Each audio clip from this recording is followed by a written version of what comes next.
The Runes on Weland's Sword by Rudyard Kipling. A smith makes me to betray my man in my first fight. To gather gold at the world's end I am sent. The gold I gather comes into England out of deep water. Like a shining fish, then it descends into deep water. It is not given for goods or gear, but for the thing. The gold I gather a king covets for an ill use. The gold I gather is drawn up out of deep water. Like a shining fish, then it descends into deep water. It is not given for goods or gear, but for the thing.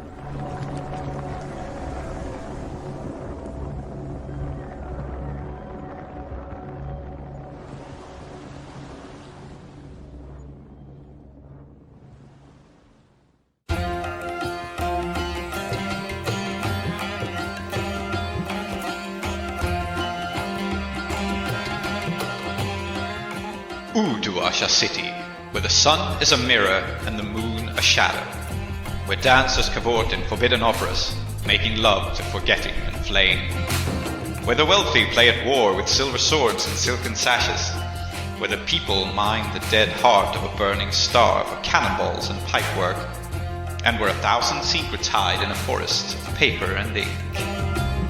Here, the 5 keybearers reside, the 5 who know the secrets of the broken gates of death.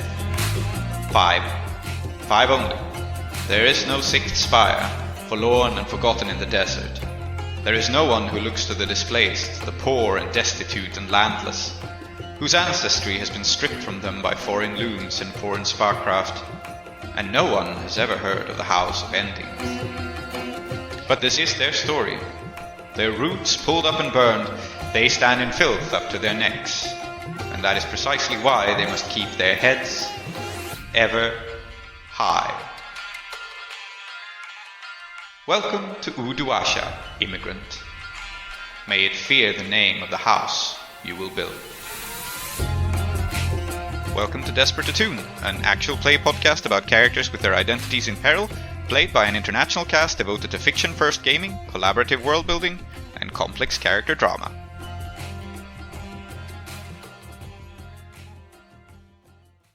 Welcome back to Desperate Attune, everyone. Last session we went to a party.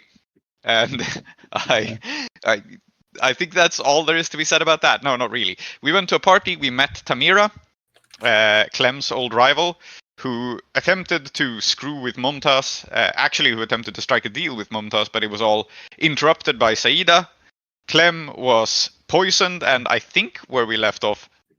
No, Clem had woken up. Yeah, you had been cured of your unconsciousness. Yeah. We were hanging out with Aaron. Yeah. We were sort of in the middle of downtime with, I think, just a few downtime actions remaining. And then we are planning to carry on ahead with the strike against Jasper and his Giselle cheese, which the reason we were at a party last session was that the session before that, the crew struck a blow against Jasper, losing him Omid, and many of his chief best fighters, they have not been replaced. And now the crew is planning to strike hard, having dealt with the Falling Star Sword School some time ago. Now it is time for vengeance for the war against Kethris. And I think that's where we are. Did I miss anything? We missed the fact that it turned out Tamira is Clem's wife. Oh, yes. Yeah, that is very relevant, yeah. I don't think it was exactly made canon. It's not canon in the way that, everybody being Muslim is canon, is all I'm saying. Uh-huh. Anywho. Well, I mean, few things are canon like that. So. Yeah. You're not wrong. Lower your standards, man. Uh-huh. Anyway, Sorry, I'm yes, this is true. This was the bombshell revelation we got at the very end of the session. Yes. Who has downtime actions remaining? I would like to take an extra one. Or at least it doesn't have to be a downtime action. I definitely want to have a scene, as I said, with what was the name of the falconer? Captain Peregrine. Yeah, that's Captain the officer. Peregrine, yes. Yeah, Mhm. and Ferris Captain. Juleka is the No. one that we know. No? Ruxana. Ruxana, yes, who was the Fursan that House Anrakis was attempting to bribe, correct? Yep. Mm. Yeah. So I want to have a scene that I can turn it into a downtime action with like trading or something. But yeah, that's about it. Did And I? Okay. We also were talking about actually speaking to Ahmed. Mhm. Yes. Were we going to do that as gather info for the score, or? Yeah, I think that's what we're talking making about. framing that as gather info makes sense. Does anyone else have any other downtime actions or scenes they want to do before we launch into gather info and focusing on the score? I Nope. forget if I took both of my downtime actions. I think I might have. Sochi, what are you saying? Yeah, I would really love to indulge my vice, please. I'm pretty stressed Oh out. yeah, aren't you like really fucked up? Well, I also Yeah. need to indulge my vice as well. Again, for the third time. Mm-hmm. Okay. Can we indulge our Um, vices together somehow? You did that at the party. That was literally the entire last session. Yeah, that was we the do that point of the again? party, in fact. Uh-huh. Yeah. And then you had breakfast mimosas. Yeah, but that They wasn't were my really vice. good mimosas. They were expensive Uh-huh. mimosas. Yes. My vice is Um, lovers. Sherry Khatam is not my lover, he's my brother. Mm-hmm. Mm. So let us quickly then begin with a brief scene at the smithy for Clem to indulge their vice. And is this a downtime action you're paying for, or is it one of your default ones? Yeah, I'm paying for this one. Yep. Very good. So then, go ahead. Yeah, let's indulge our vice. So that's a 3, but I do Mhm. have, I can add +2 to that because of sit of my fire. So I indulge. Yeah.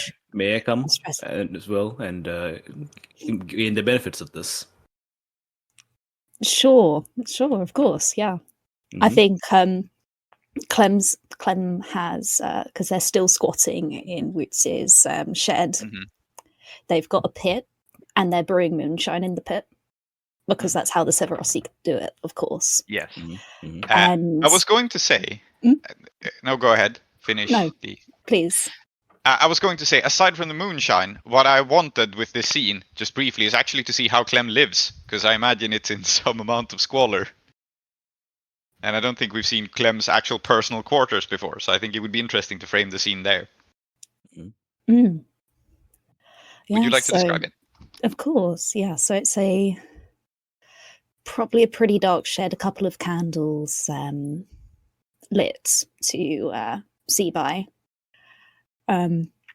Some books, nothing too exciting, and a hammock slung between probably boxes and piles of supplies for the forge itself, very secreted. Then along the kind of supporting struts of the shed, Clem's got little wax cylinders of recordings as well. What are the recordings? Is that obvious, or is this like not something that Bidrohi would be able to tell by looking at their containers? They're not labelled, no. Yeah. Okay. Sibling Clem, what are these? None of your business. Yeah. Yes, this is why I'm asking you politely. It's okay if you Uh-huh. don't want to tell. So Bidrohi, have you brought Mumtaz? Have you brought your girlfriend over here? No, Is no, that no. what's going on? No. Okay. That'd be weird. Yeah, No, that it would be weird. Yes. Okay. Go Yes. ahead. It's very weird. They're just what I do in the evenings. I just speak into a recorder. It helps me remember. A recorder? You mean like an accuracy, like those things with like the big horns? Yeah, something of the sort. Aaron made me one way back when. Can I see it? That sounds really cool. Yeah, of course you can check it out. Of course, yes. I just keep it And I think Clem goes to another box, levers the top off. It's like, I keep it away from prying eyes. It's one of those sort of expensive things you don't want people to know you have. It took quite a lot of cunning to try and get it in here. Get it across the desert, let me tell you. Oh, that was the time. Yeah, but here, have a look. Don't touch it. It's pretty delicate. Bidrohi's hands freeze in midair. Okay. Wow, damn, this is like really cool, sibling. This is... Honestly, I had no idea that you were like into stuff like this. This is like... Oh, I'm good with my hands. So that's why I came to see you, because I wanted your help with something. And I could have gone to like Woods directly. I know he does stuff like this, but like, I don't know, I thought it'd be nicer if I went to a friend. And so like, and then he draws his sword, his sickle sword, and then kind of like holds it and says, "You can do like engravings, right?" Yes, I can. Can you do them in Hadrati? I would need the translation, but I'm not as fluent as I'd like to be. I'm still learning. I can do that for you. That's fine. Just, it's different kind of writing. But if you're okay with it, I suppose it's just like drawing, right? Okay.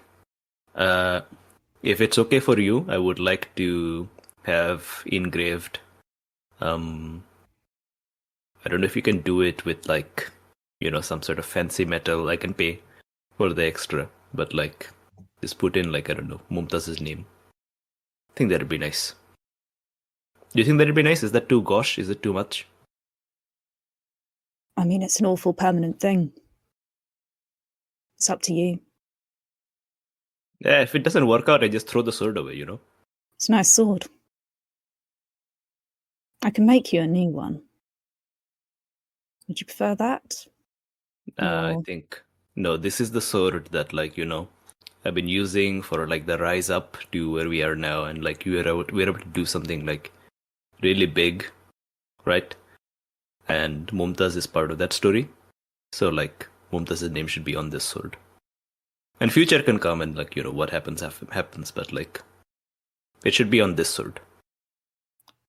All right, Bidrohi. I'll do that for you. Of course. Do you have... do you want an inlay in that or just an engraving? I'm going to indulge my vice to see what I can get away with. Okay. So it's a 5. I had 4 stress. I can take that down. You can prevent an overindulgence because you're sitting at Clem's fire, yes. Yes, exactly. And I think I leave it up to you. Up to your tastes. I'm spending 2 stash, so I am going to give you some material and so on to work with. I think it's not inlaid with anything, but Clem paints the blade so that the engraving stands out with the paint that's built up in the indents.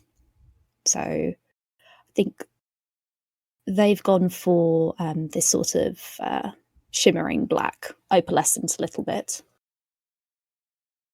It'll catch the light. Oh, that's really cool because, she's like doing this whole thing with Anish and Rakes and his like shadow silk.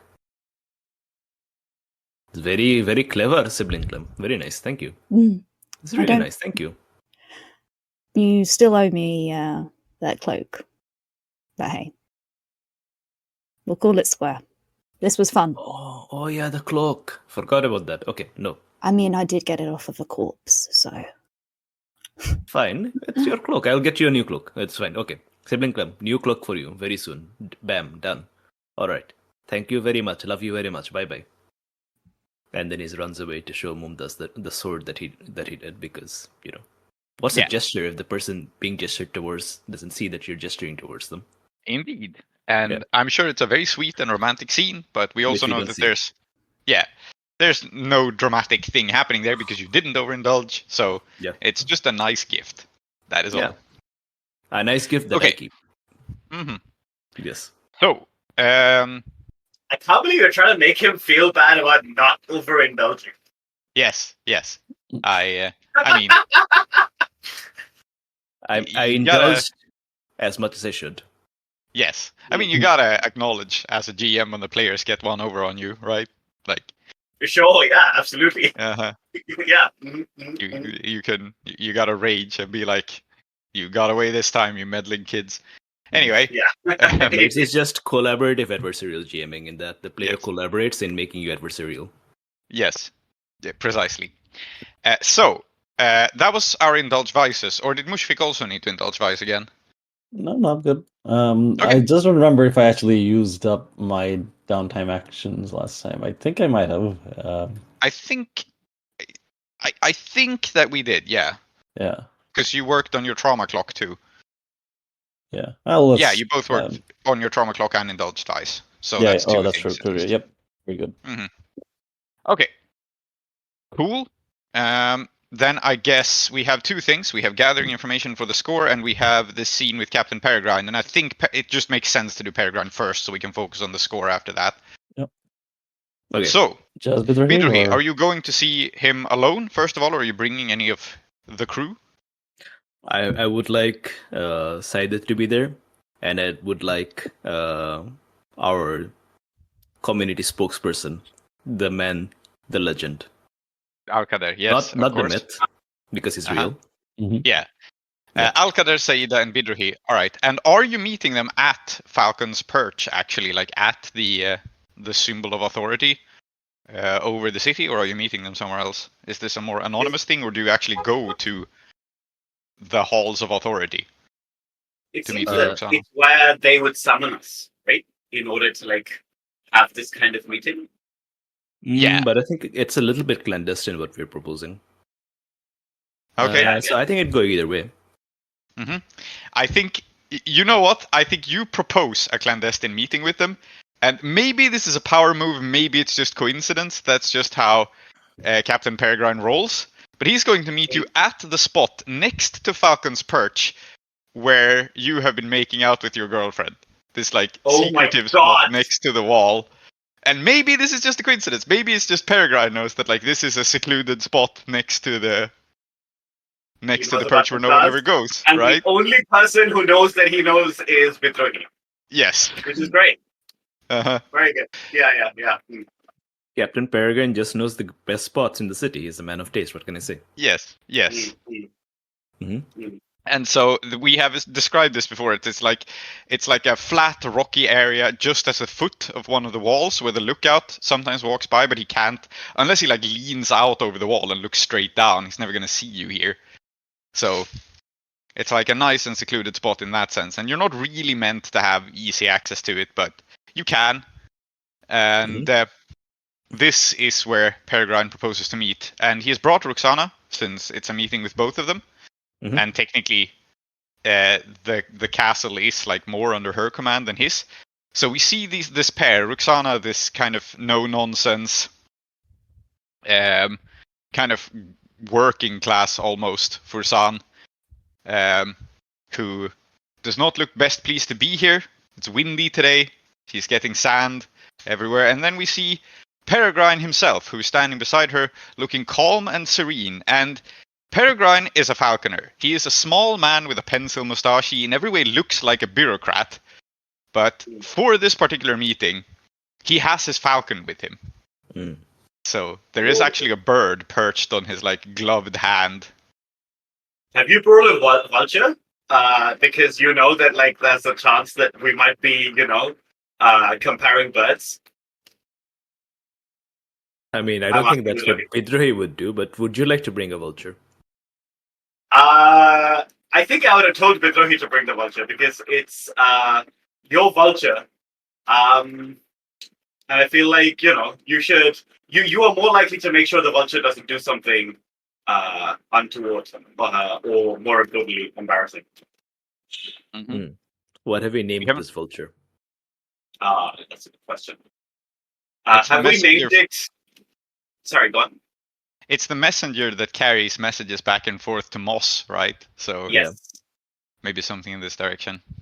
Oh, I just thought we might have named it something like an old famous Cathorsy swordsman. Actually, my first instinct was, did we just name it after one of Bidrohi's favorite swordsmen? But I decided that it would not have been likely because Saeeda would not have let it happen. I thought you were suggesting just naming it Old Famous for a second there. You know what? Let's do it. Old Famous. Old famous vulture. Yeah. Excellent. Yeah. Very good. Captain Peregrine, this is our vulture, Old Famous. He is neither of these things. Well, but he will be.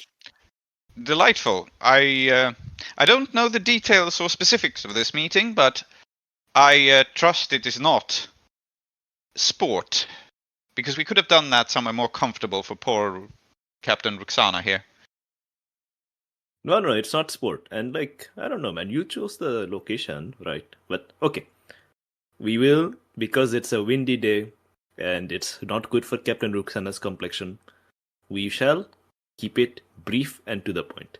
Also, Tree, do you think you would have insisted on knowing what the hell I'm here to talk about first, or are you just kind of... No, I think we are now at the point where I trust your judgment, or rather, part of being a teacher is letting your students have enough rope so that when they hang themselves, you can be like, this is why rope is a bad idea. Yeah. So, Peregrine says, very well, and he releases his bird. And his falcon takes flight. And I think he's a small man, but he has an unusually large bird, because I think that's an interesting contrast. So he doesn't have his name is Peregrine, but he doesn't have a small and light and nimble falcon, right? He has a big fuck off predator that he can barely carry. Yeah. And he kind of dramatically throws it into the air and it soars over the city.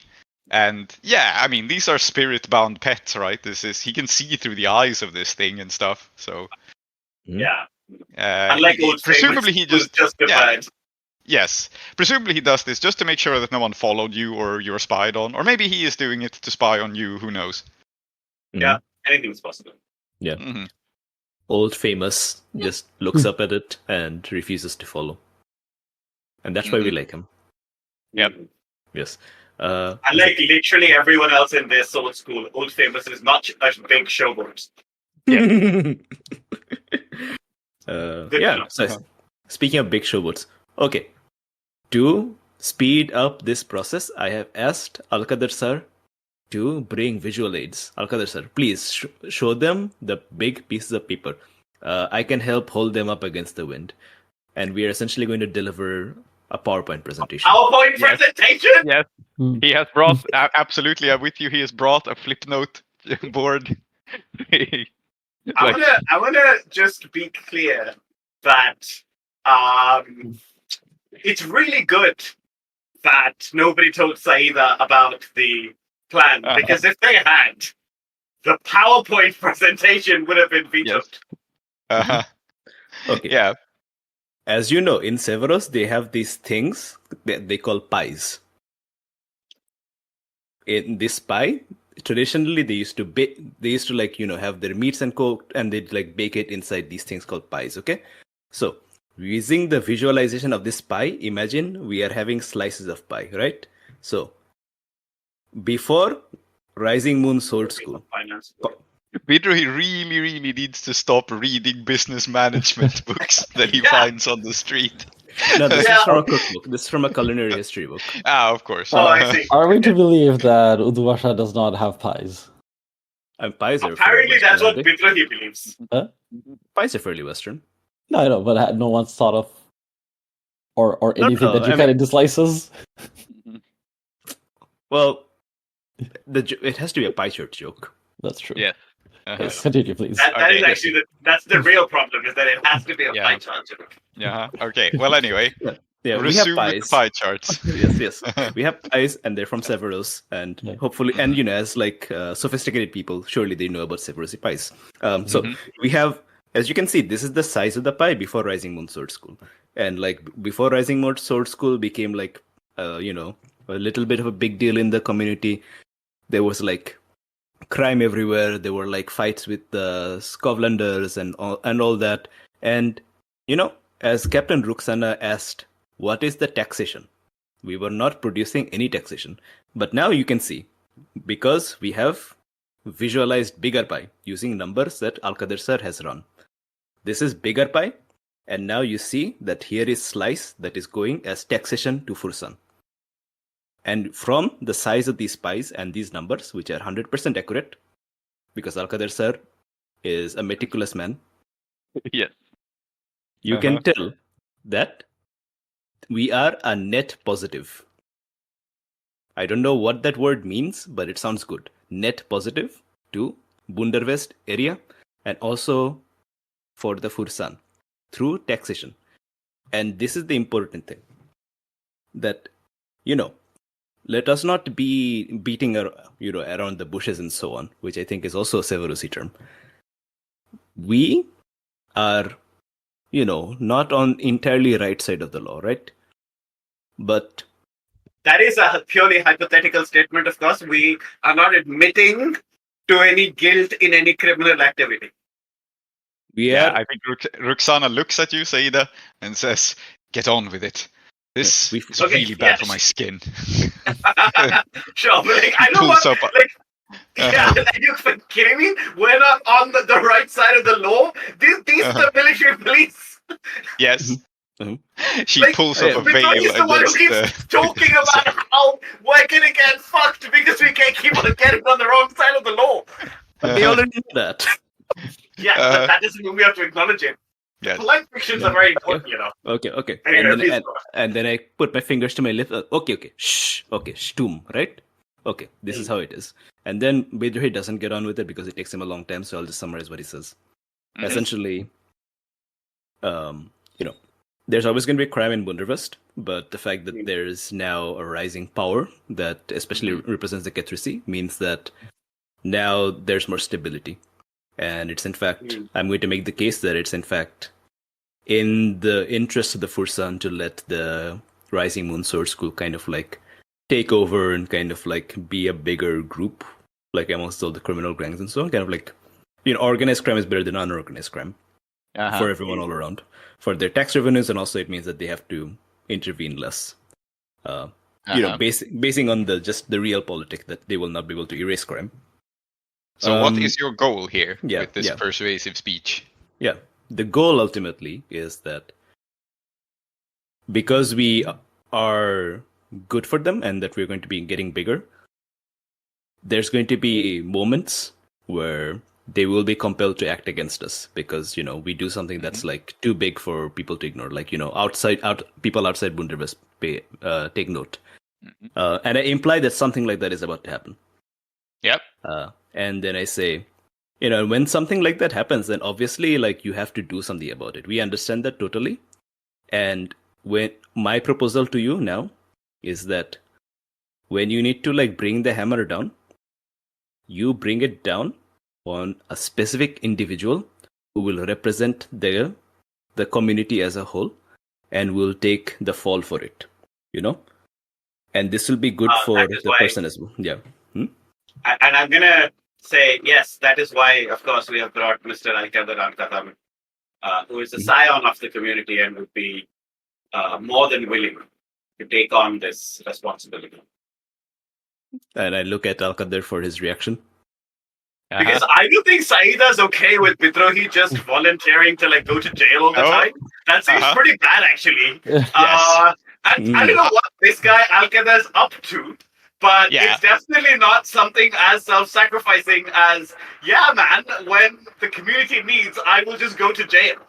Yeah, but I think the interesting response from Alkader here is that for once he's not completely ignorant. He understands what this entails. Yeah. But he looks at these two and he says, "I speak for my people. It's true." and he shoots them a very winning smile, which is also slightly sad.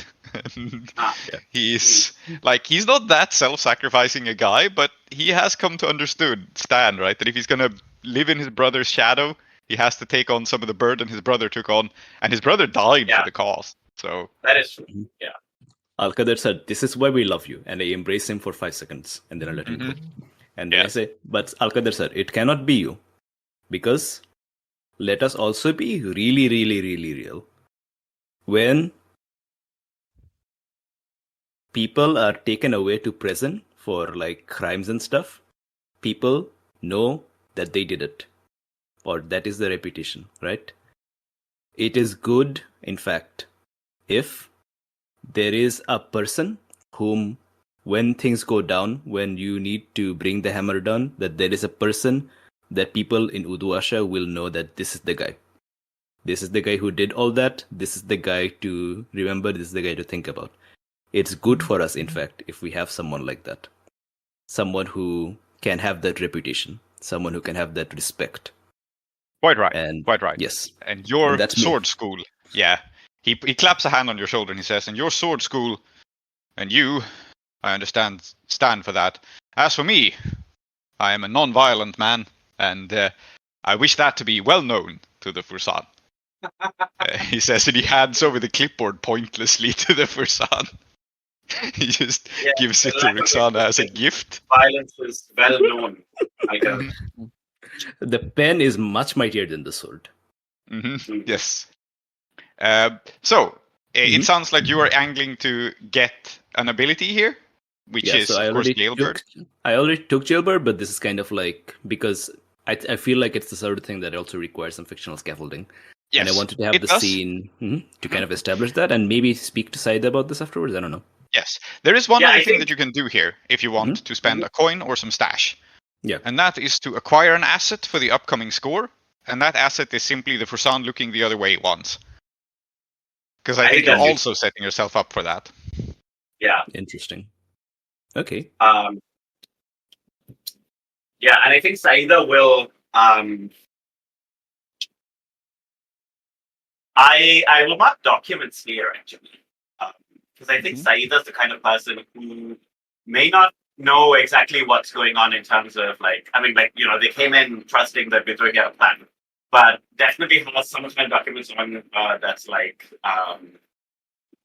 here's like a form that like we're applying for permission for something or whatever, right? Like just to like provide some fictional cover, and in this case, fictional in the universe, fictional. Yes. So that ideally they don't feel like we're just asking them to do us a favor. It's more like we've done the homework. We just need somebody to submit the homework, I guess, using this tortured analogy. So either one of you can spend 2 stash or a coin here to roll tier to get an asset, and then you can spend more coin to upgrade it. And I think this coin is less directly bribes to Ruxana, although she does take bribes. That's probably part of it. But also, actually, as you say, getting the bureaucracy to do things for you is expensive. But you can do it with some coin.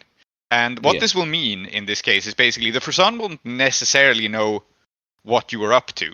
But they will know that something is going to go down. And they will prepare the appropriate forms to rubber stamp around it. Like, yes, there was a totally random burglary. We're looking into it. Yeah, and I think this also means, even though we've been treating them as such already, this will mean that when we tier up, they will definitely be our ward bosses. And that's actually going to be really bad for us, because that's going to be very expensive. Yep. So there's that. Okay, so I'm spending 2 stash to do a playbook training, and then I'm spending 2 stash on top of that to do an acquire asset, and then I think we should take the acquire asset money out of the vault. I want to make it out of my own money because I want to reduce my stash for reasons. Okay. Is it okay? Okay, cool. Okay, cool. And is it okay if I take a bonus dice from your assistants? Yeah. Okay, cool. So I'm getting an extra dice for Alkader helping us, extra dice for that, and so let's see. So that's equals to tier. So we get a quality 1 deniability. Is that good enough? So I don't think so. I don't think a quality 1 really does much meaningfully here. The Fursan themselves are tier 5, so if you get Okay. quality 5, that would mean basically they're entirely on board with you doing this. But I think Okay. even something lower level would still be helpful. I mean, Jasper is a tier 2, right? Yeah, So we Jasper would is need tier at 2, least so I think tier you need... 2 deniability to get rid of him. Yeah, exactly. I was thinking that, so... Okay. Yeah. Tier +1. What? Okay. Yeah, one more coin okay. or 2 stash or something. Yeah, so essentially the playbook, the acquire asset, and then the extra money, all of that is being embodied by some nice gifts for their time. Yep. So, Yes. Absolutely. And I think what we see is Bidrohi, you have this conversation, you and Alkader have this conversation with Roxana, right? Mhm. And Captain Peregrine, he sidles up next to Saeeda and he flexes the fingers of his leather glove and it squeaks faintly.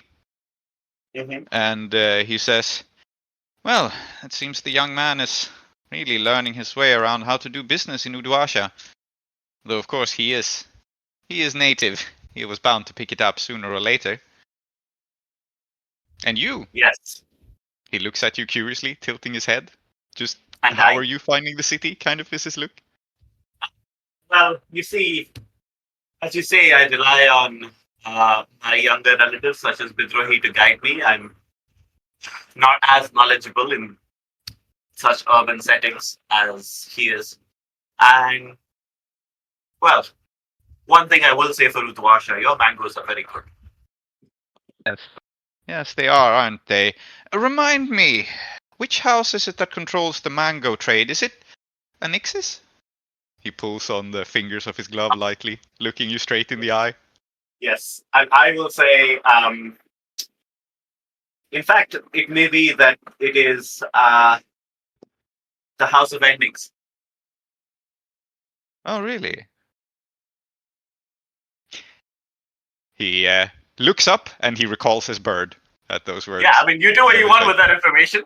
Yeah. And I think, like, I would have been happy to, if there was a role there, to be like, that's such an obvious lie. But at the same time, I'm not gonna, like, I think taking an ability that gave me a big advantage when I tell barefaced lies was a genius move on my part.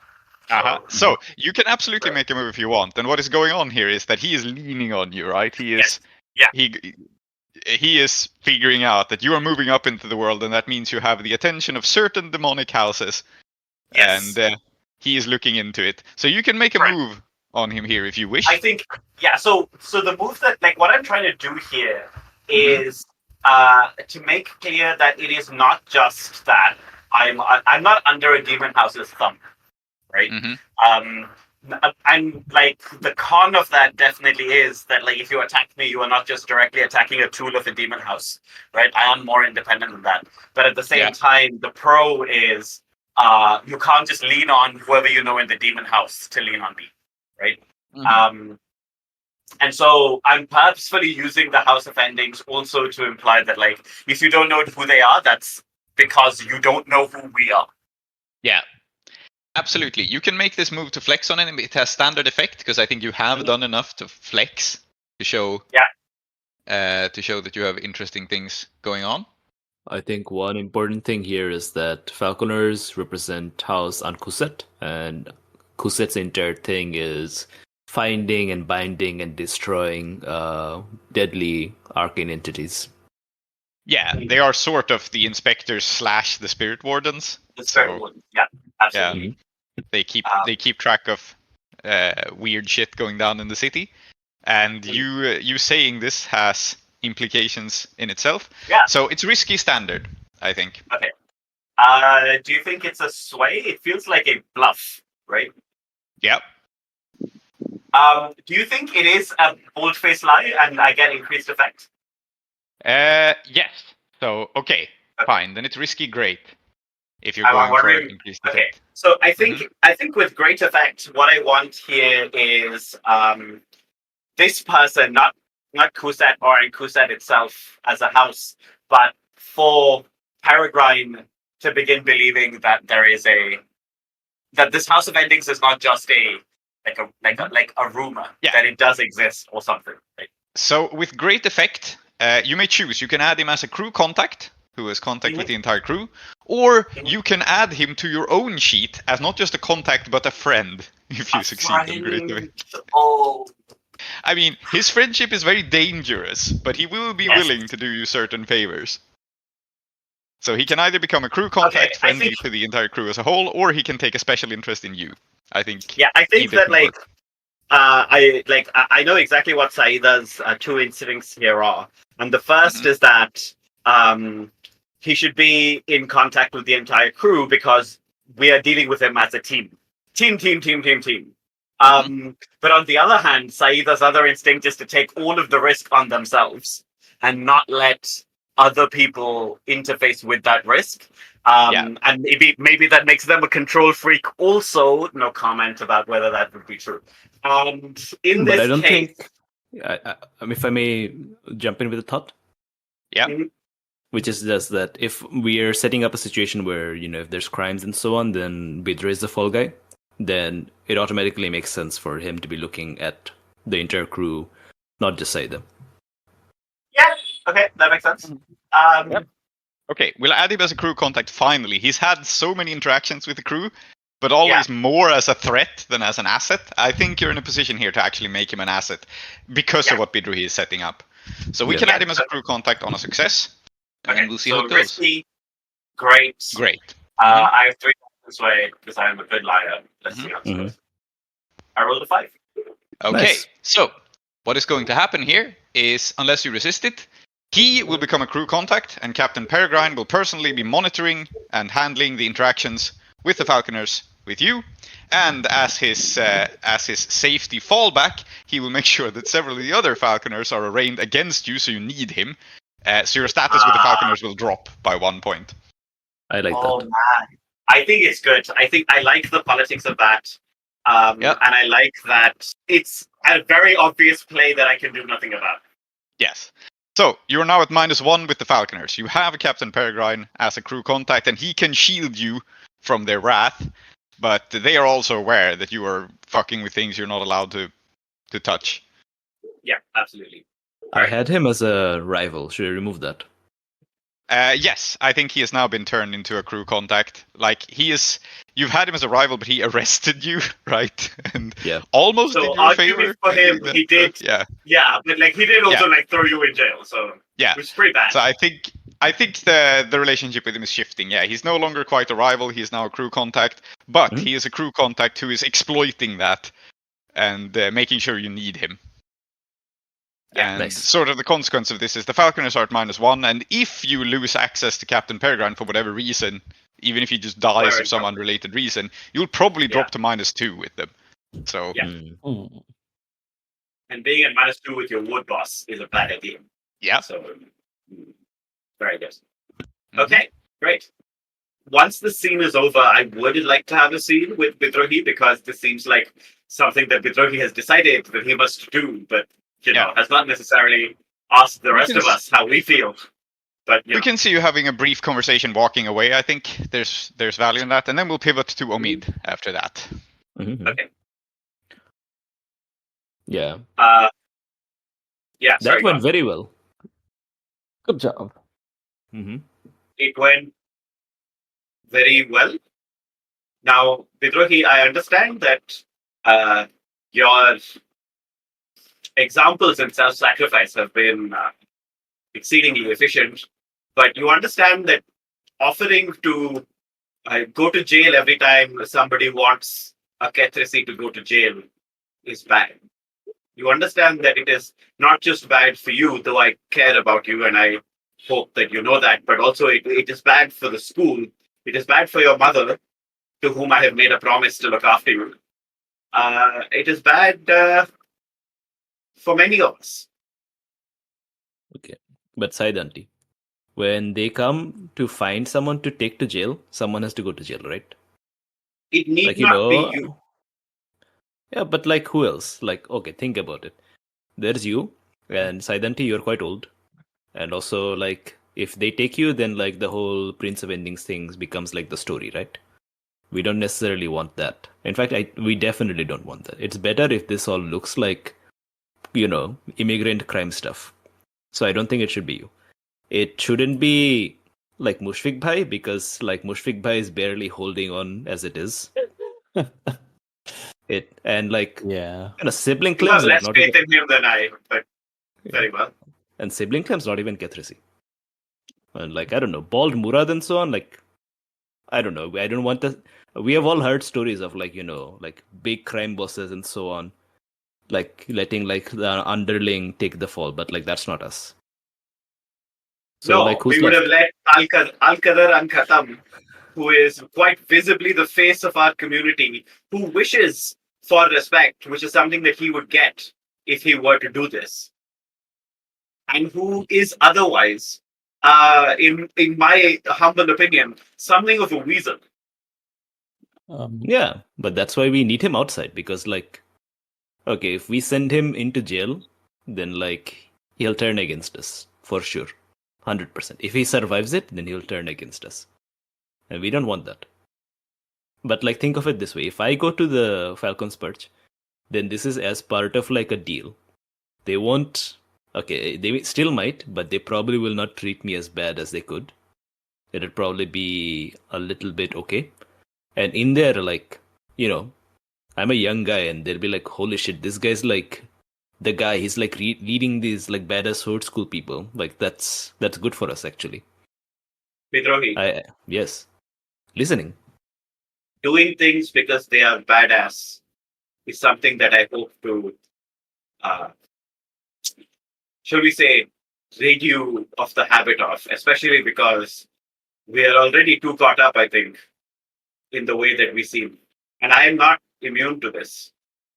But it is important that you do not feel that the perception of the rising moon is more important than your safety. Especially if you are putting yourself now in a position where we cannot help it. It is one thing to fight in the Deathlands where all of us are together. It is quite another for you to be in the perch where none of us can reach you. Auntie, I promise that if I'm in the perch, it'll be fine. And it'll probably be good for us. Like, I can get in there. Like, people like me. That's the other important thing. People really, really like me. I get along very well with people. And that's something that, forgive me, but kind of makes me stand out a little bit amongst us. And like, even if you put me in like really fucked up situation, I can emerge with friends. And like, what kind of friends can I make in Falcon's Perch? People who are probably useful for us. And all this is in the context, remember, Auntie, all this is in the context of them deciding to make an example of someone. Obviously, we don't want them to do that in the first place. But they're going to do that. They're going to grab someone. It's an emergency. It is the way of rulers to convince us that being ruled is an inevitable. And perhaps now it is. But it is the way of ruling. Do you think we should have sent Pilot to jail? Because one thing we know about Pilot is they wouldn't get any information out of her. Are you in the scene now? No, I'm saying this out of character. No. I think I think I'm going to leave it there, and I think what's going to happen is that after this score, I'm going to have a talk with Mushfiq, and we're going to have to figure out some plan. It may actually be like a useless plan. It may not end up doing anything, but it will be a plan that will make both Mushfiq and I feel slightly better about this thing that we're doing. Okay. I mean, the best case scenario is that we don't get arrested. Yes. Yeah, sure, but like, it's bad for a teacher to be like, "Yep, my student going to jail is just unavoidable." I guess I'm so proud of him for realizing that he should go to jail. Yeah, that seems bad. That's you know what? I'm not up for that. So yeah, I think like usually like me and Mushfiq, we don't approve of what Bidrohi has to say, but this makes sense. We're criminals. Sometimes you gotta go to jail. You need to have a contingency plan. It makes sense. You should have a contingency plan. I'm saying Bidrohi should have to come up with a contingency plan. He's literally the smallest of us. Send your happiest, nicest man. Yeah. Exactly what I don't want to do. Okay, great. I would like to interrogate Omid. Let's get to that.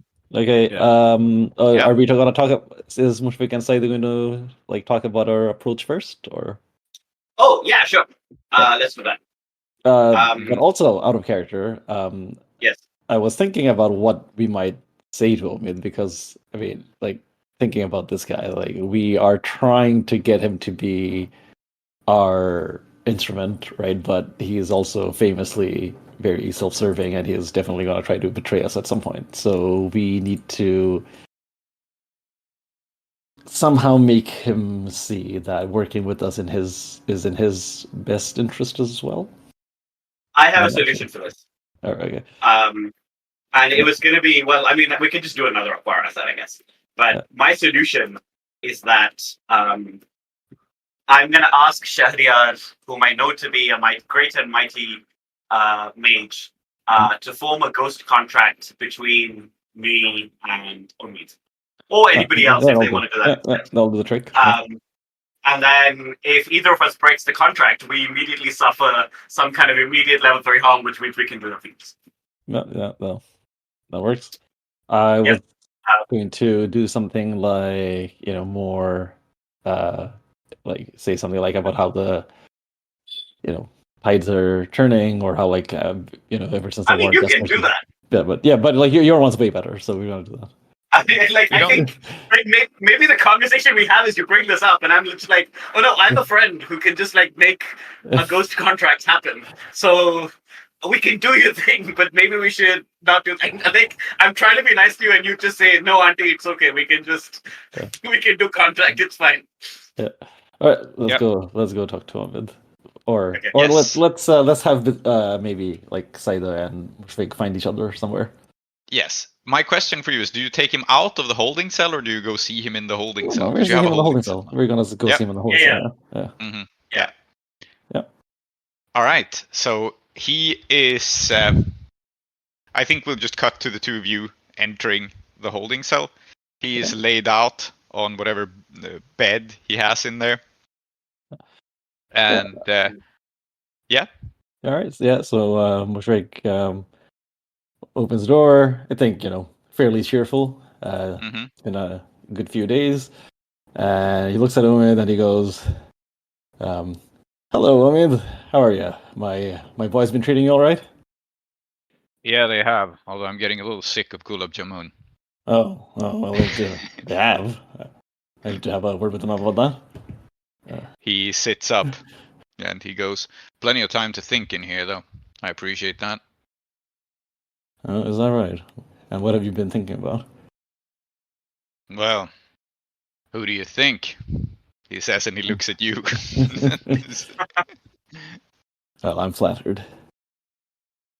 Well, I'll give you something else to think about. I've got some news for you. Some of it good, some of it bad. Which one would you like first?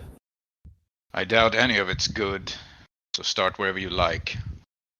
All right. Well, let's start with the bad one, and then we'll sweeten it up with the good.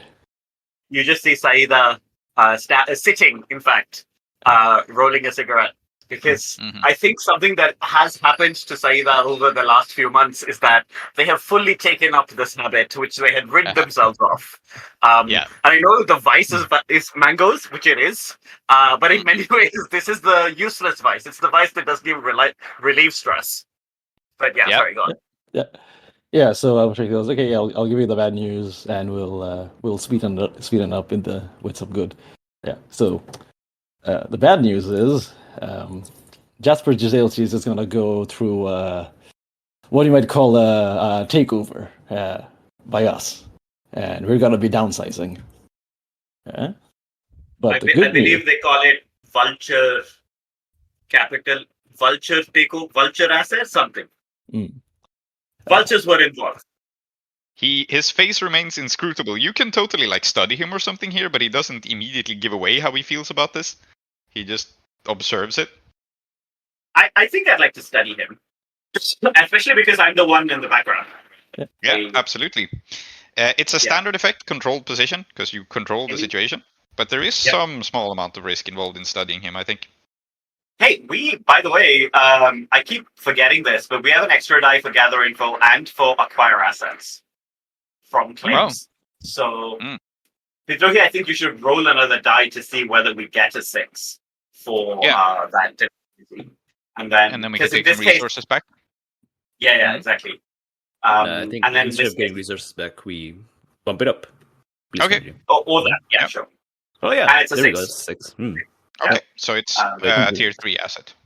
Very good. Oh wait, no, sorry. It's just rolling 6. That's not right. Oh, yes. If you roll a one-sided die, you always roll the. But you still roll the 6 anyway. Yes, very good. Yes, yeah, nice. Okay, so that's a tier quality 3 deniability thing. I don't know whatever that means. It means that even if we murder somebody, we might not get pinned for it. That's what I think it means. Nice. Yeah. I think that's reasonable as well. We'll note down that it's tier 3. I'm imagining it one of two ways. Either it comes up organically during the score, that we just go like, now we spend this asset to get out of some consequence. Or it will reduce heat at the end of the score if it hasn't been used. Yeah, I think that makes sense. Okay, so study, controlled, standard. Is this a gather info? Oh, sorry, I have loyal vizier. Whenever I gather info to anticipate possible threats in the current situation, I get +1 effect. So I'm at controlled great. Okay, sure. You will get great information out of them. This is basically just bodyguard. Yeah. So controlled great, but it's not a gather. Is it a gather info? Do I get the die from? No, it's not a gather info. Right? We're leading up to your gathered info about Jasper, but for now you're just studying Omid. Yeah. This is not the info for a score. So it's a 2 and a 2. Amazing. So you can try again from a risky position, and I think the risky position here is you can reach out to him through the ghost field and try to read his emotions with your supernatural senses. To do it. But he, like, as far as mundane feelings go, he is just naturally stone-faced. He has enough resting bitch face that you have no idea what he's thinking. So I think it's just lost opportunity in this case. No, I think that's very fair. I think I will try again from a risky position here. Is it attune rather than study in that case, or is it so? Yes, I think so. I think it's both switching the action and the effect. So you can attune with risky great. You will retain your great effect, trying to figure something out about him. Yeah, and I think in that case, what we see is this is happening very quickly, right? Like Mushfiq has just said this, and Saeeda's in the background, and then it's just going to take like a couple of seconds. Yep. 0 bonus dice. 6. Oh yes. Okay. Right. What do you realize here? Well, what do you want to know? Let me frame it like this. You get a 6, so you get very good information here. What is your chief concern to find out about him? I think the chief thing that I want to know from him is how best can I either convince him, how best can we convince him, right? What approach is going to ensure that he flips to our side? Yeah. Okay, fair enough. So here is the thing. We know about him that he's cynical. He has never been idealistic about Ketris. He has never been idealistic about the gentleman. And so the case... I think you're getting this information through the ghost field. So I think the interesting information you get here is Omid is completely disconnected from the ancestor trees. He has no ancestry. He has never been like baptized, or however you want to call it, welcomed into the Kethrisi fold. He is probably an orphan or a bastard or something of that nature, and he was treated as an outsider ever since childhood. This is a man to whom Kethrisi society spat on. You are quite sure of that, right? The kid just gave bad vibes. What can we say? Yeah. For whatever reason, he belongs to. I mean, every society has these strata, and he belonged to them. People who were viewed as lesser. And the reason you surmise, then, this is what the ghost field tells you. Basically, he has no ancestors, which I think in Ketris, considering how important the ancestor trees are, is very, very stigmatized. You're basically worthless as a person. Yeah. And what Jasper did was gave him money. It's as simple as that. He has no real loyalty to the Jasper beyond that. He realized that he was a cynical, greedy, capitalist fuck But a cynical, greedy capitalist fuck is better than ritual uncleanness, and at least he didn't care about that. Yeah, absolutely. I think that. So I think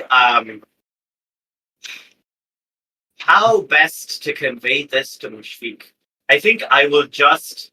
Oh, I know what I'm going to do, and I think this is going to imply to Mushfiq is that I am going to reach over to him and just like pat him on the shoulder and say, maybe our guest would like a banana. Mm-hmm. Yeah, and Omid laughs and says, "No bananas for me, thank you." And I think, actually, given their symbolic importance, I think this information becomes clear to Mushfiq as well. That, like, Omid... I mean, you already kind of knew he rejected the ancestor trees because he burned them down. But I guess now, Saeeda conveys to you that they rejected him first. Yeah. Okay, so I guess, do we learn that the way to get to him is to maybe offer him, like, just a better, like, material stuff then? I think if you want to be cynical... I think it's offer him materialist, like just make his life better. If you want to be idealistic, you could say, "Join us, brother. Yeah, we forgive you," or something. Yeah, I think this is one of those things that deep down he probably wants community, but he's also not going to believe any Kethrisi person that offers it just because he has a lifetime of evidence to the contrary. So it's going to be much tougher to persuade him to believe in community.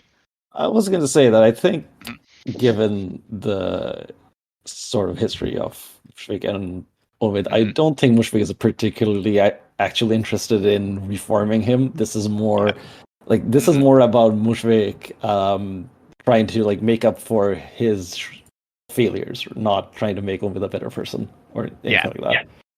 In which case, I think we're just going to go for the angle of just just saying that, look, this is the best thing for him too. Where was I? Okay, so we say they're going to downsize, get the information. Okay, and then Mushfiq goes, all right.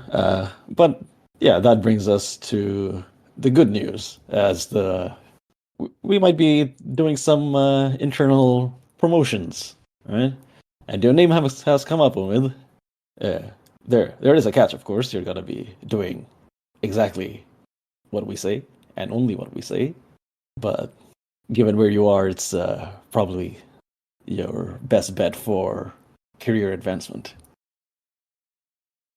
I've been in similar situations, he says cynically, because this is how Kethrisi society always treated him. So yeah, absolutely. Does it pay?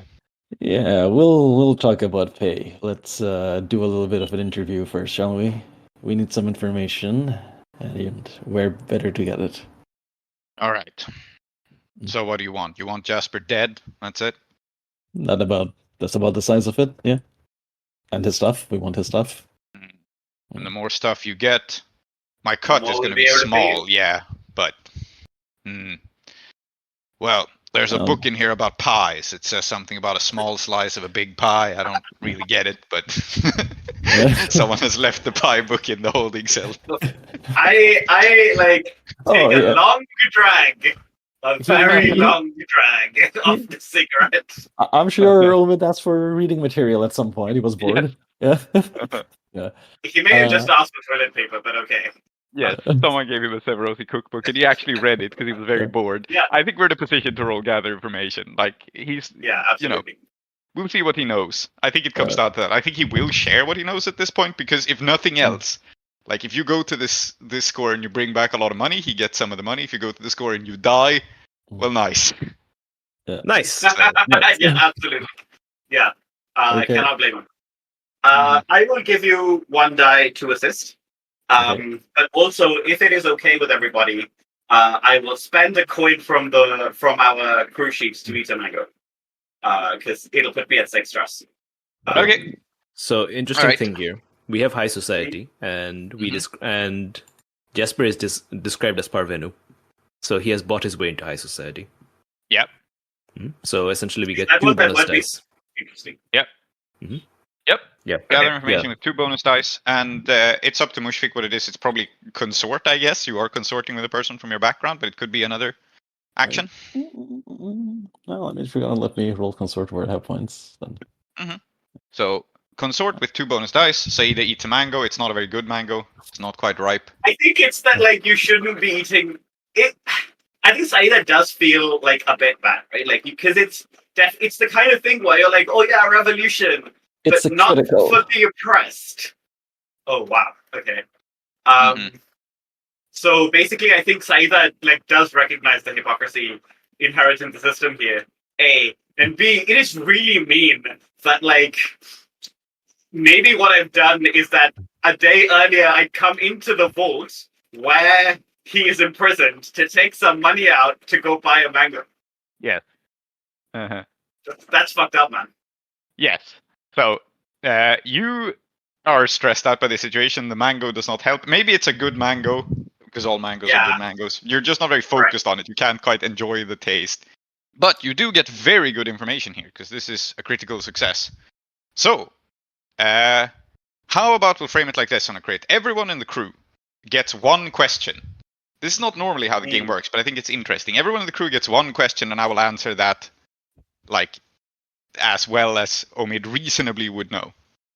Because then I think we go the entire crew around, we get good intel, and it's an interesting way to spin a crit.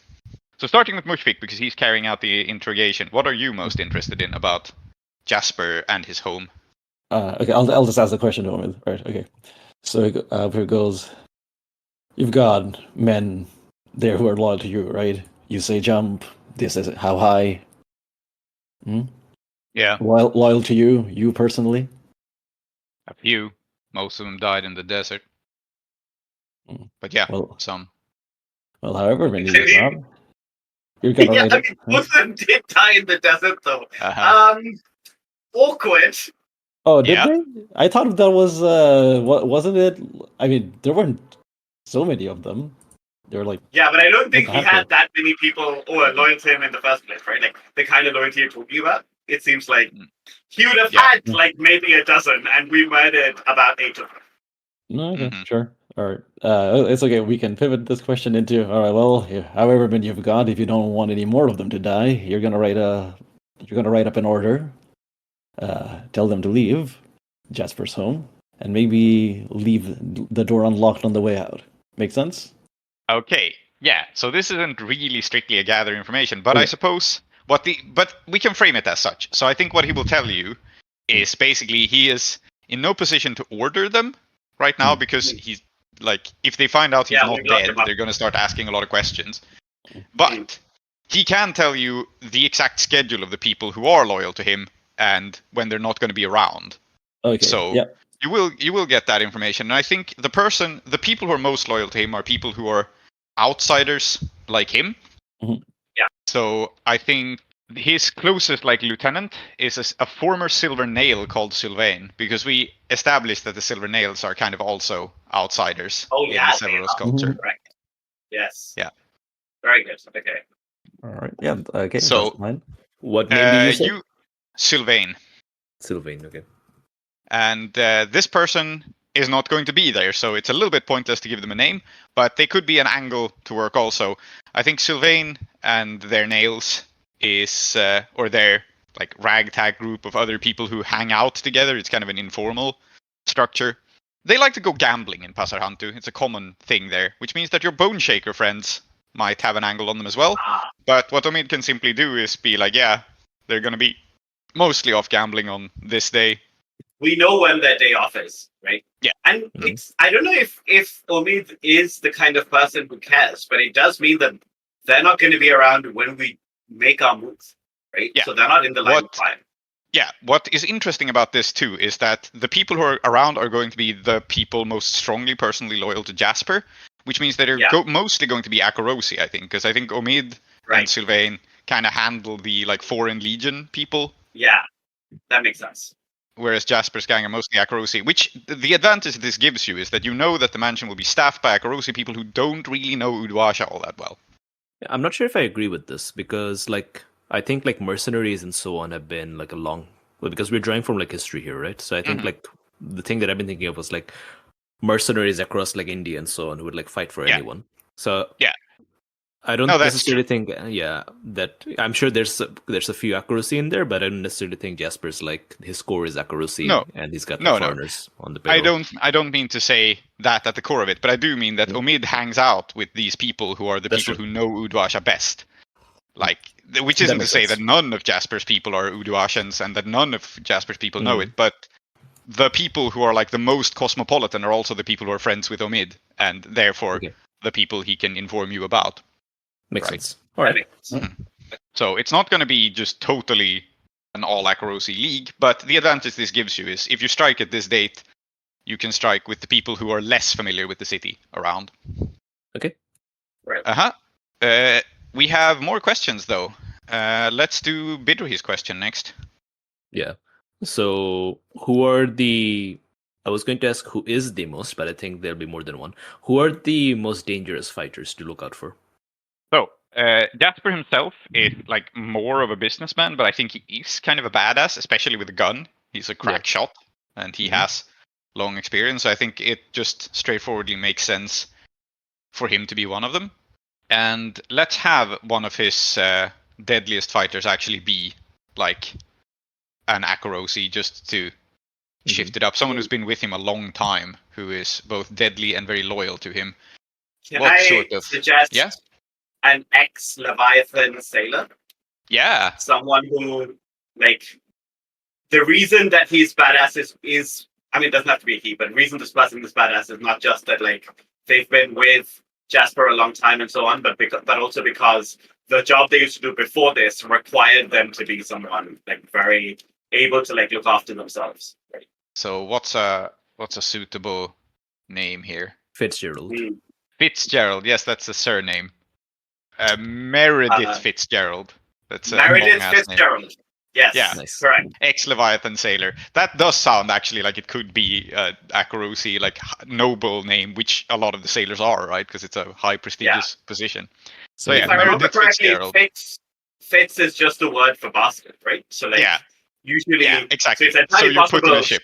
Meredith is, yeah. Oh man, that's really fucked up. That, like, maybe a lot of Leviathan, like, middle management on Leviathan hunter ships are, like, not noble born, but noble blooded, right? So, like, they are, like, kind of loyal to the noble house, but also somewhat, This does sound like disposable. exactly like this does sound exactly like something the British would do. Just be like, I'll put you on a ship so you don't embarrass the family. I don't know if they did, but it sounds plausible. So Meredith Fitzgerald. I invite the only British person in our group to comment if they would like. No comment. Absolutely none. Cool. I would like a question from you though, Salty. So I think what we have established about the most badass people, it's Jasper and this Meredith Fitzgerald. And I think Meredith Fitzgerald is more badass than Jasper. That's usually how it works. Yes. She doesn't do business. Right. She's 100% about fighting. And I guess the other detail about her, she's also good with melee weapons, unlike most of the Giselle cheese, because she used to be in a Leviathan ship. Right. All right. What would Clem like to know? I would like to add one other badass person, if I may. Okay. His name is Sulfur Sam. Sulfur Sam. Grenades. He throws grenades. That's his personality. Yes. His personality is bomb. Yeah. Sulfur Sam. With a row of an accuracy grenadier. Yes. Right. I thought I'd read my own. I just realized what I'd done. Of course, is because I was going to ask about their supernatural defenses, and then I realized I introduced the Leviathan Hunter Sailor, so I already know what the defenses are. They're very good. So now there's also a bomb person. Yes, great. You can think of that. I would like to hear Clem's question though, because I think let's move on. Yeah. What place are the Giselchis parasitically occupying? The brothel, dancing hall, inn? I'm thinking there's an angle there we could go for. Okay. So we established that Omid's gang go out gambling, but let's split them up a little bit then. So that faction of them occupy the gambling dens, and what is the vice of the rest of the? I have an idea that kind of goes well with how I'd imagined the house. I think it's a brothel / bathing house, or like slash sauna. The Playful Turtle isn't the only sauna, right? Yeah. So it's like a brothel slash spa kind of place. It's in Pasarhantu. It's extremely janky and like much less fancy than the proper spas, but they do get hot water piped in via the steamworks. Which is a key requirement. Yeah. Yes. Mm-hmm. So let's give this establishment a name. The Naughty Naiad. Perfect. I mean, do they get their water legally? I think that they would, actually, because the... or you know what? You roll the crit. I'll let you decide. Whichever is more convenient for you is true. If it's legal or illegal. I think they get it legally, but they don't pay for all of it. Yep. Okay, so they have some outstanding bills. Yeah. Nice. Yeah. Yeah. And to get this into play, it's probably also quite close to Jasper's mansion, because I think another thing I had in mind for Jasper's house is Pasarhantu has shit infrastructure in general, because it's a tangled mess of a district. But his house, specifically, I think, is equipped with modern amenities. And it was a bitch to get them installed, to pull them past all of the, like, ramshackle homes in this district. And it probably was the situation. Yeah. I bet it's ugly as shit. Yeah. Also keeps the neighbors up at all hours of night, right? Oh yeah, it's and it probably was the case that like some of the neighbors had their homes demolished to make way for the pipe work and shit. Like he steamrolled people to get this, but his house actually has modern amenities, which means I think it's pretty close to the Naughty Naiad because, you know, there's a water main somewhere they're both getting water from. Yeah, Okay. I'm imagining that scene from like, I don't know, I haven't actually seen the movie, but I've seen like a gif of it, like from Crazy Rich Asians. We built the place like the Palace of Versailles. Is that what happens in that film? I declined to watch that film on principle, but I believe you that that's what happened in that film. Yes. Very good. Welcome to Singapore. Anyway. Yes. Well, you know. Okay, cool. So the Naughty Naiad, located nearby, shares a water main with Jasper's establishment, or with Jasper's home, I should say. I bet like Jasper also has like a gigantic swimming pool with like a fountain where he's got like a giant brass statue of himself dressed like a merman. But like only he's allowed to use it. Yeah, quite possible, yeah. I think it's not like a swimming pool. I think it's like a bubble bath jacuzzi type thing. That seems more in line with him. Oh my god! Like, why would you want to take a bubble bath next to a statue of yourself? Rich people are so weird. Yes, this is totally a thing Jasper does. He takes bubble baths next to a statue of himself. Nice. Yeah, I like it. It's his selfie. It was a very expensive selfie. Oh my god! Yeah, very good.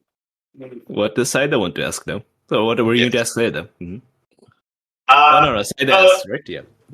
Saeeda asks. Given that my supernatural defenses question has been preempted by myself, I just looked at Stone Top Seek Insight questions. I'm just going to ask, I think, what is my favorite question on this list, which is, what in Jasper's house is not what it appears to be? Oh, what in Jasper's house is not what it appears to be? Okay. My spontaneous answers, I guess we'll go with that, is he has a panic room. Oh, yes! Very important information. Yeah. Cool. That's why he's got the statue. Yeah. Oh my god, it's why nobody else can get in the bath, right? Because there's a button in there that, 100%. Yes. Okay. He has access to a panic room from which he can, among other things, like control his electroplasmic security. It's stashed with guns. I mean, this guy is a mercenary / organized criminal, right? So he has a very, by the standards of this setting at least, an extremely modern panic room to which he can retreat to arm himself, lock himself up, like telephone line to call for help, etc. Yeah, we are not the first people to consider attacking this man. Oh no, absolutely not. Yeah, it's going to end like Tony Montana emerging, say hello to my little friend. So it won't be as impressive with the Giselle though. Just say hello to my little friend. Give me a minute. Yeah. Yeah. Okay, now say hello again. Damn. That's what the butler is for. He's the reloading guy. Yes. Oh, he's the reloading guy. He just hands you another gun while he reloads you. He reloads your first one. Yep, that makes sense. What's interesting about what's interesting about the telephone line is I don't think telephone lines are used much at all in Uduasha because electroplasmic, the infrastructure hasn't been really built. So I think this telephone line probably goes to someone like the Lord Governor. Oh, that makes sense, right? Yeah. Like, he somehow managed to. Oh, it's part of his water main thing. He also has a like, it's not legal, but a phone in the Lord Governor's house does ring when he rings it, which is bad. Okay, Yeah. One of the few things we know about the Lord Governor is that he likes to go out hunting, and he's a crack shot. Mhm. They're hunting buddies. Yeah, they probably are hunting buddies, and it makes sense, right? He's not illegal. Yeah. Yeah. He's a mercenary. He's not going to call on the law, right? He's going to call for allies. Yeah. That's correct. his angle. And I guess the Lord Governor is one of them. Yeah, that makes sense. Great. Fantastic. So I love that gather info turned into how can we make this man even more of a threat to us? Yes. That's really Well, to be fair, he was already gonna be a threat. So No, sure. But, I mean, you're just prepared for how now. Yeah, we didn't need to involve the Lord Governor. We just chose to. Mm-hmm. Bear in mind, there's no guarantee the Lord Governor would actually answer. I don't think they're that close, or the Lord Governor would have hired him. Like, because remember, the Lord Governor explicitly hired the Silver Nails instead of Jasper's gang to do a job for him last time. So they're not that close, but close enough that he could place an emergency call and beg for help. Yeah. Yeah, exactly. So, Dad, these guys are like being really mean to me. And then Dad remembers. Oh, shit. Somebody better stop me from me picking up that phone when I discover it exists, ringing the Lord Governor and like prank calling him or something. Yes. That's bad. That's not Saeeda. That's me, Tree, saying no. Saeeda would totally prank call him. He'd pick it up and be like, "What is it? What's the emergency?" And Saeeda goes, "They threw Prince Katam into the wilderness when he was done," and just hang up. I bet the Lord Governor only speaks accuracy in an accent that is completely impenetrable to Saeeda. Yeah. Very good. Mostly just harumping. Yes. Yes. Well, his name is Pietro Gustapi, so he's Italian. Oh, okay. Right. What's that? Anyway. Okay. Anyway, yes. We have gathered information. Correct. Okay. Cool. What's our point of entry? How are we swinging this? And then let's launch. Yeah. Which I think is part of engagement in terms of like our approach, which is, are we bringing our cohort A, and B, are we bringing also our other cohort, which is Aaron? Because he has been on the battlefield. He could be really useful as a battlefield medic. Yeah. Is Mona Darling? But I don't know whether it's fair to him to be like, "Hey man, why don't you come with us when we assault this extremely dangerous man?" I was gonna ask, is Mona Darling still around? And if she is, how would she feel about another suicidal assault on heavily guarded? Just don't tell her it's suicidal. Yeah. I think you should probably not tell her that. We should just say, have you got another Halford mask? Yeah. Listen, just don't ruin the vibes, okay? Tasteful, yeah. I will point out that her mask is slowly turning her face into the mask. Yeah. So, but yes, I don't think she's super happy about this. On the other hand, right, there is a difference actually, because the last assault plan she took part in was basically just because a random temple had kind of insulted Ramu. Yeah. This is people responsible for, wiping out presumably her family some time ago. Yeah. Like the Kethrisi really don't like Jasper and the Giselle Chiefs, so there's motivation here at least. But I don't think she's happy about it still. I don't think she's optimistic about this. Think about it this way. When Ramu led the Rising Moon Sword School against the Temple of the Chakraborty, it was 6 badass swords people, or 7 of them or something, coming in and coming into a balcony where an old man was having breakfast, and somehow this got them insta-wiped. Yeah. Little particle. So, and since then, Mona Darling has gone on a high-stakes raid in the Deathlands. So I think she's probably fine. I think she's not afraid of the combat per se, right? She just isn't a huge fan of assaults after her experience with them. She's scared of buildings. Yeah. Scared of buildings. That's why she goes in. That's why she goes into the old city where there are no buildings anymore. It all makes sense now. Okay. Yes. Buildings give bad Yeah. Okay. Anyway, all right, let's do engagement. Yes. You can get your cohort on board. Are you bringing Aaron? Yeah, I think so.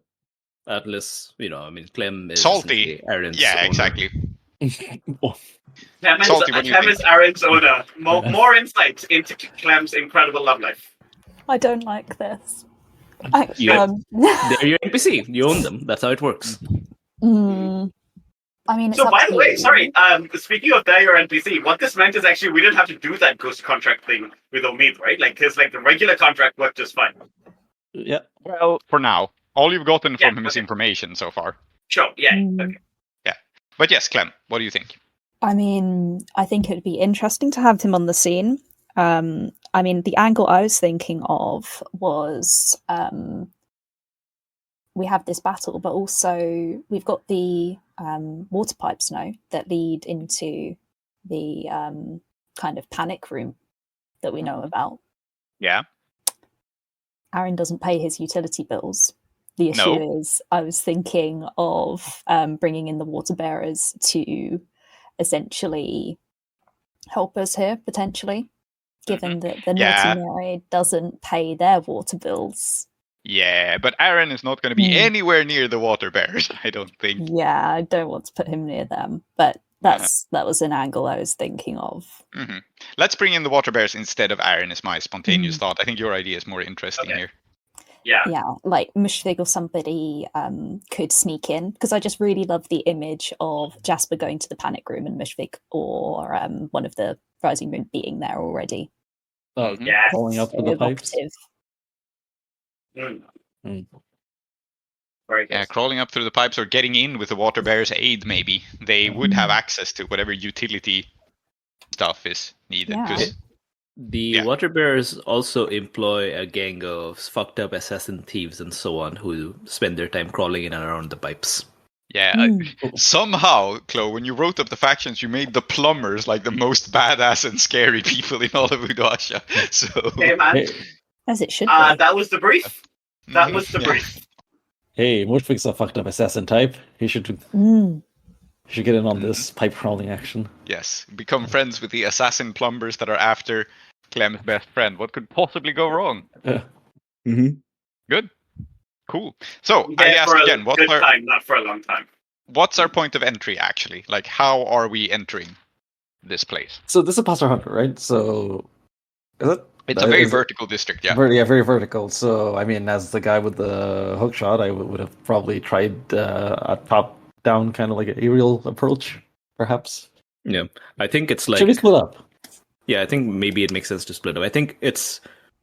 The main gang just rushes in through the front door, as it were, because I think that's the best we can expect from the cohorts just by themselves. And I think the rest of us can decide our points of entry. I want to come in by hang glider.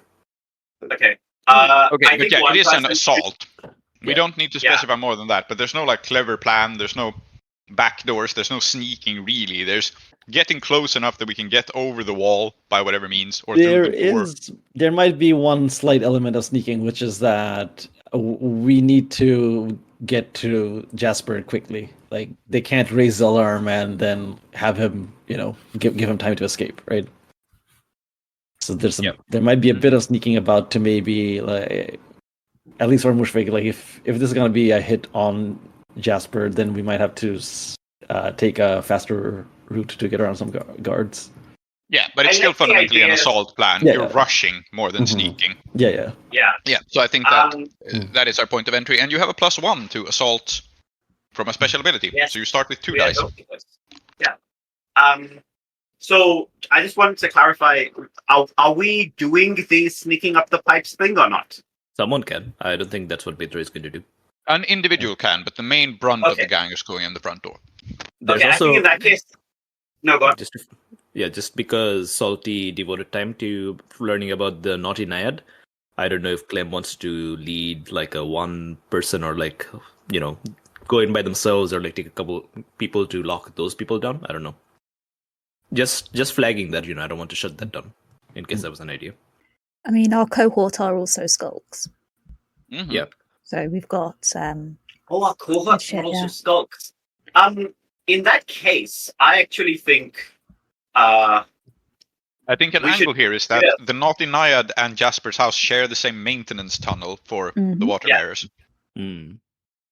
So I think that I would like to sneak, I would like to get into the Naughty Naiad and then sneak into the panic room using the maintenance tunnel, and then when the assault happens, Jasper will invariably exit in order to go to the panic room, and then we will be waiting for it.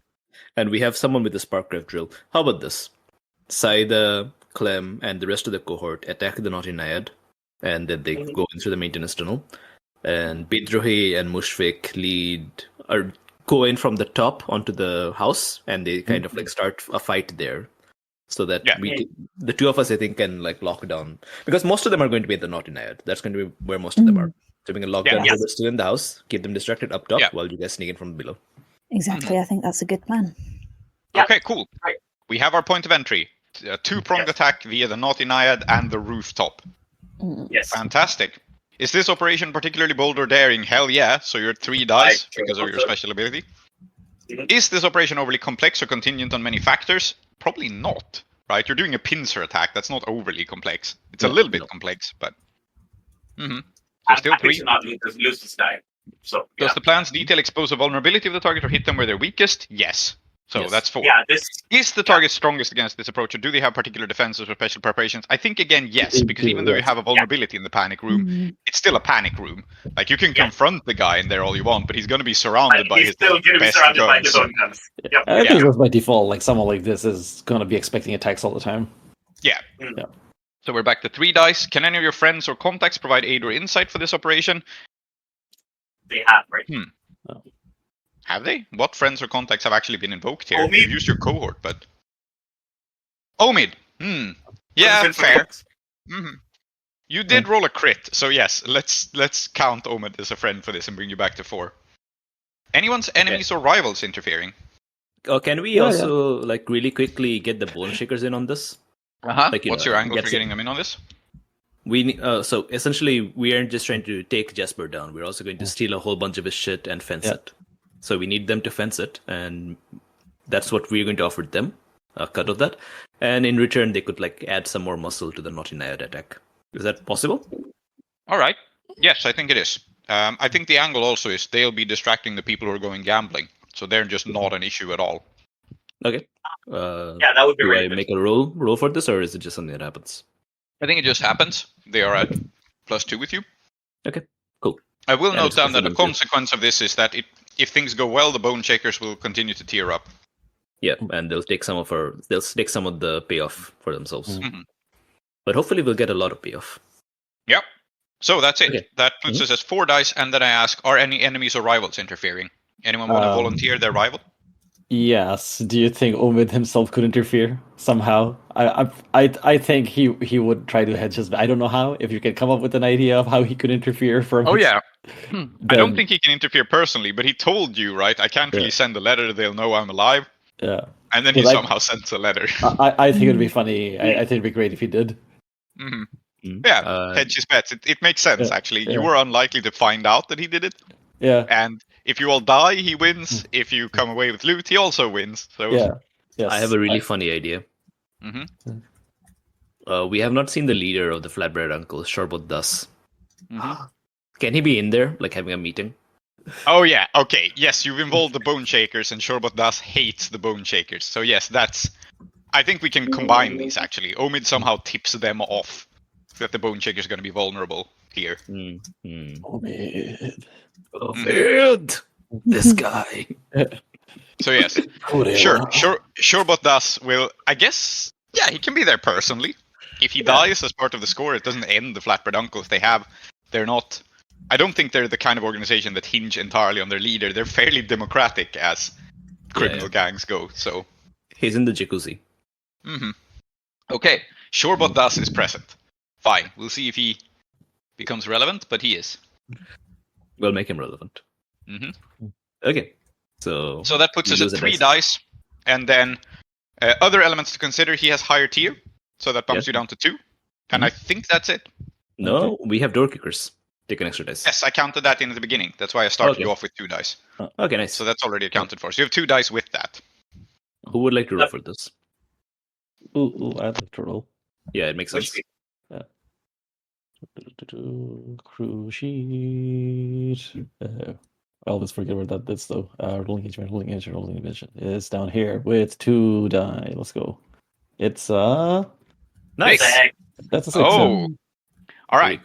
Huh. Let me think about Shall this we and take let's a take a break? 5-minute break. Yeah, cool. Okay. Here close the doors to the house of endings. Those who dwell within are Zoheb, called Klow, Aadiyat, called Soap, Psalmistry, called Tree, and Salty. I have been Prince, your host. Our city of Uduasha is based on Blades in the Dark by John Harper and Evil Hat Productions, with special thanks to Johnstone Metzger. Follow us on Twitter or support us on kofi.com/desperateattune. If you want to engage further with us, we also have a Patreon at patreon.com/desperateattune, where you will get our newsletter, extra content, and updates from Uduasha.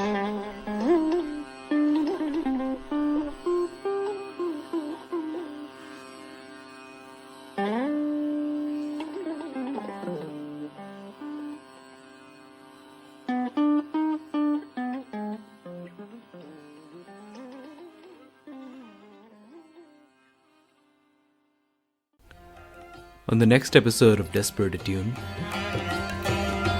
You guys did not bother looking into the proprietress of No, we did. of this area, but it does have a madam / an owner, and this lady is a woman named Nabila Ansetara, and no one knows what the fuck this means. That's not a demon. What did you house just with say some to of those me? people.